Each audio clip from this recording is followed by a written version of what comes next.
الحب ساعات بيجي من أبسط صدفة، بس لما يكون حقيقي بيعيش في القلب زي رواية. أهلا بيكم من القلب للقلب. ساعات يوم بسيط جدا يفضل في القلب سنين، ويكون أول حكاية مش لازم تبدأ بكلمة أحبك، ممكن تبدأ بكتاب أو ضحكة أو حتى قهوة. كنت في معرض الكتاب تايه وسط رفوف أفكار، لقيتها جنبي بص على نفس الرواية اللي في إيدي، بصت لي وقالت دي اللي بدور عليها من بدري. اديت لها الكتاب وقلت يبقى ليه عندك قهوة؟ ضحكت وقالت بس لو طلع الكتاب وحش القهوة عليك انت.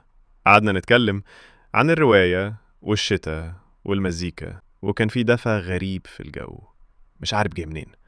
وقبل ما تمشي قالت لي النهاردة كان حلو. قلت لها يمكن عشان أنا كنت فيه. يا إسلام، عارف إيه اللي لمسني؟ إنك ما حاولتش تبهرها بكلام كبير، كل اللي عملته إنك كنت صادق وقدمت كتاب وابتسامة وكلمة حلوة، وساعات دول أحلى من 1000 وردة. ربنا يخليها لك وتفضلوا تقروا سوا.